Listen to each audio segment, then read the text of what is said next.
강규철 회장의 마지막 유언이 공개됐다. 강미란과 황기찬이 YL그룹에서 쫓겨난 이후 강세리가 정신병원에 갇힌 후 강제인은 모든 것이 서서히 드러나고 있다고 느꼈다.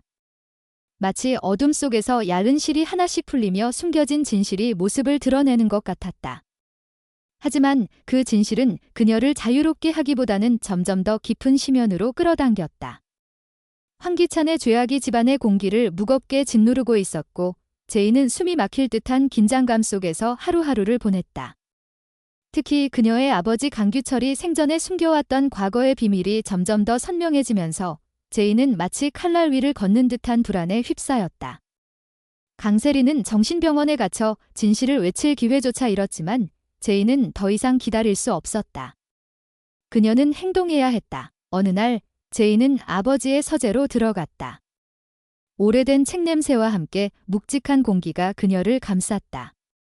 서재 한편에는 강규철의 유품들이 먼지를 뒤집어 쓴 채 놓여 있었다. 제인은 책상 서랍을 하나씩 열어보며 무언가를 찾아 헤맸다. 그러다 손에 닿은 낡은 수첩 하나가 그녀의 시선을 사로잡았다. 그녀가 한 번도 본 적 없는 아버지가 생전에 숨겨둔 물건이었다. 수첩을 펼치자 단정한 글씨로 적힌 숫자와 주소, 그리고 의미를 알 수 없는 기호들이 빼곡히 채워져 있었다. 창평동 588, 1879, 2847, 그리고 제인의 생일 0325, 숫자들은 마치 암호처럼 얽혀 있었고 페이지마다 적힌 메모들은 불분명한 금융거래와 가족 간의 복잡한 관계를 암시하고 있었다. 제인은 심장이 쿵쾅거리기 시작했다. 이 수첩은 단순한 기록이 아니었다. 아버지가 남긴 거대한 퍼즐의 조각이었다. 수첩의 단서들은 비밀 은행 계좌로 이어졌다.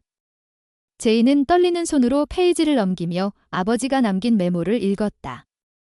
불법 자금 흐름, 기찬과 연관된 의심스러운 거래, 그리고 가족을 둘러싼 음모의 흔적들이 적나라하게 드러나 있었다. 하지만 무엇보다 충격적인 것은 수첩 마지막 페이지에 적힌 문장이었다.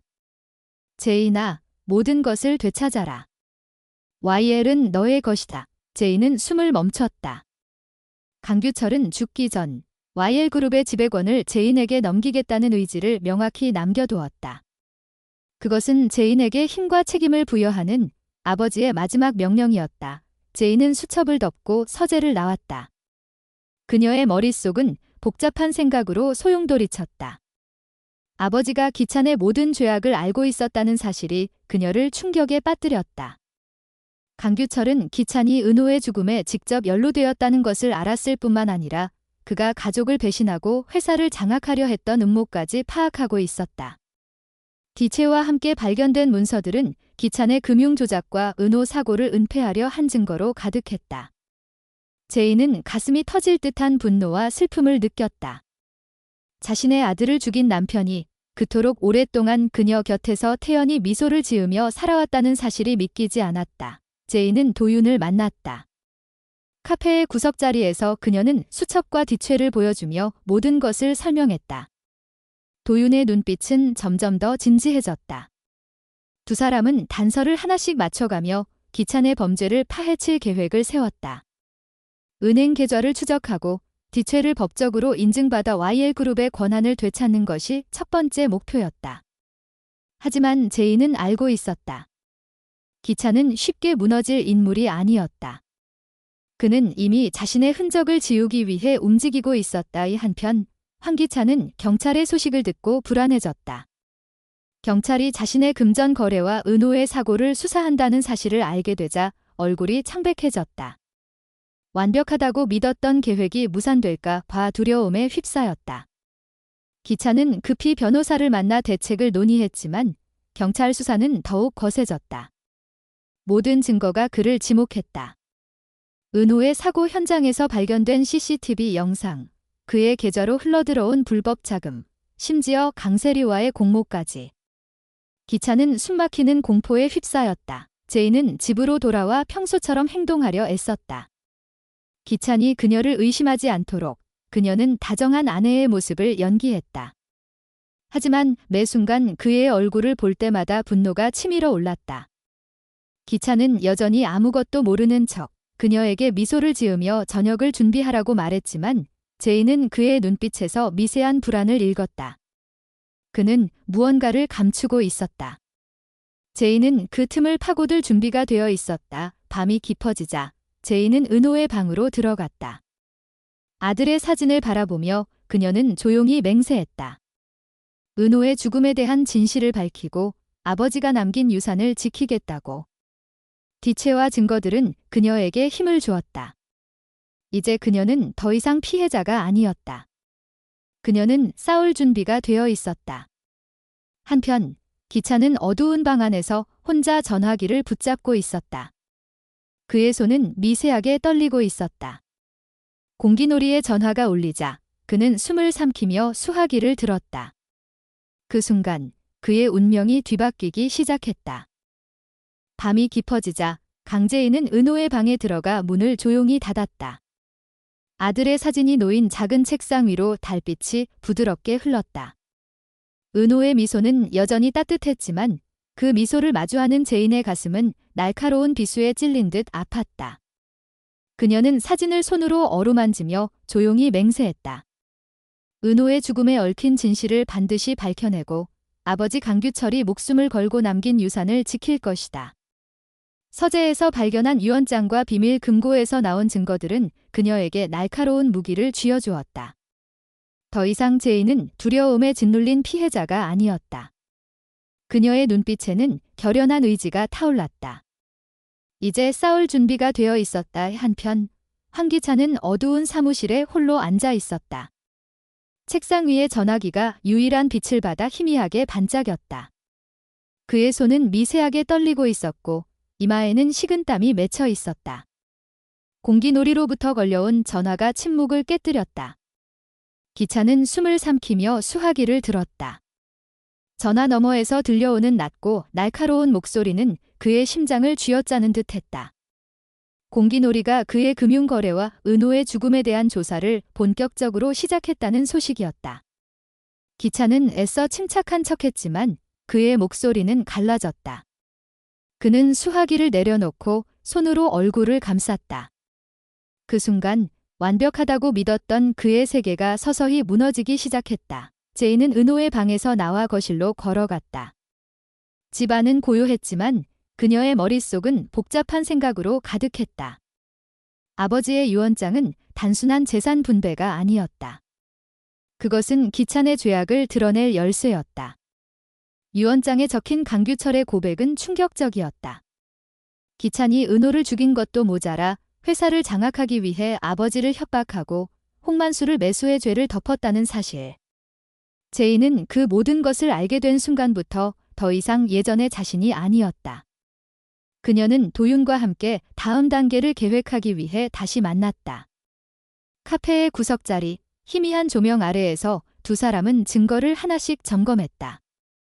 은행 금고에서 나온 USB에는 기찬의 협박 음성과 은호 사고 현장의 또 다른 CCTV 영상이 담겨 있었다.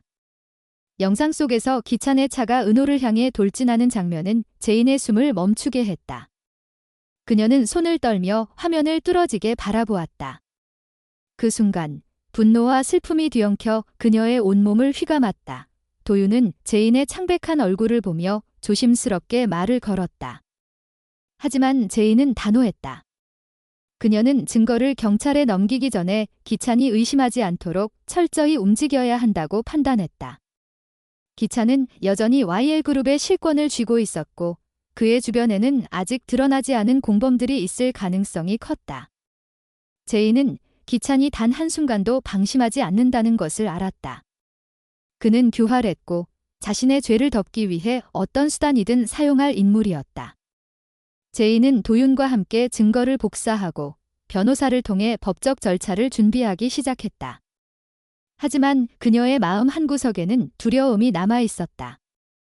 기찬이 모든 것을 알게 된다면 그녀와 도윤, 심지어 남은 가족들까지 위험에 빠질 수 있었다. 기찬은 공기놀이와의 두 번째 만남에서 점점 더 궁지에 몰렸다.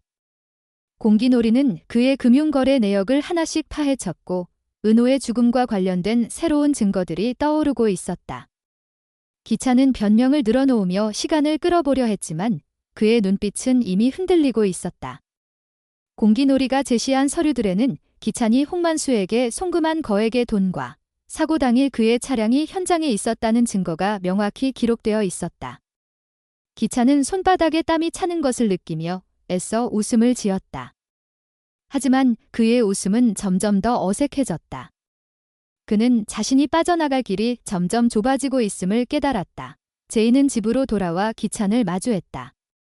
그는 여전히 다정한 남편인 척 행동했지만 제이는 그의 미소 뒤에 숨겨진 불안을 읽었다. 기찬은 제인이 무언가를 알고 있을지도 모른다고 의심하기 시작했다. 그는 그녀의 눈빛이 예전과 다르다는 것을 느꼈다. 제인은 그런 기찬의 시선을 피하며 평소처럼 저녁을 준비했다. 하지만 주방에서 칼을 쥔 그녀의 손은 미세하게 떨렸다. 기찬의 얼굴을 볼 때마다 은호의 마지막 순간이 떠올랐다. 그녀는 그를 용서할 수 없었다. 하지만 지금은 참아야 했다. 모든 증거가 완벽히 준비될 때까지 그녀는 연기를 계속해야 했다. 밤이 되자 제이는 다시 은호의 방으로 들어갔다. 아들의 사진을 바라보며 그녀는 조용히 다짐했다. 은호를 위해, 그리고 아버지의 마지막 바람을 위해 반드시 기찬을 법의 심판대에 세울 것이다. 그녀는 USB와 서류를 안전한 곳에 숨겼다. 하지만 마음 한구석에는 불안이 스며들었다. 기찬이 먼저 움직인다면 모든 것이 물거품이 될 수도 있었다. 그 순간 집 밖에서 희미한 소리가 들렸다. 제이는 창문으로 다가가 커튼을 살짝 젖혔다. 어둠 속에서 누군가의 그림자가 움직이는 듯 했다. 그녀의 심장이 쿵쾅거리기 시작했다. 기찬이 벌써 그녀를 감시하고 있는 걸까? 아니면 또 다른 누군가가 그녀의 뒤를 밟고 있는 걸까? 기찬은 사무실에서 홀로 남아 전화기를 붙잡고 있었다. 그의 손은 여전히 떨리고 있었다. 공기놀이의 조사가 점점 더 가까워지고 있었고 그는 자신이 더 이상 빠져나갈 곳이 없음을 직감했다. 하지만 그는 포기하지 않았다. 기찬은 자신의 모든 것을 걸고 마지막 카드를 꺼내들 준비를 하고 있었다. 그의 눈빛에는 절박함과 광기가 뒤엉켜 있었다. 제이는 모르고 있었다. 기찬이 그녀를 완전히 무너뜨리기 위해 어떤 계획을 세우고 있는지 제이는 다시 은호의 사진을 바라보았다. 그녀의 손은 사진을 단단히 쥐고 있었다. 이제 시간이 얼마 남지 않았다. 기찬의 죄악은 더 이상 어둠 속에 숨을 수 없었다. 하지만 그 진실을 드러내는 순간 제인 자신도 돌이킬 수 없는 싸움 속으로 뛰어들어야 할 터였다.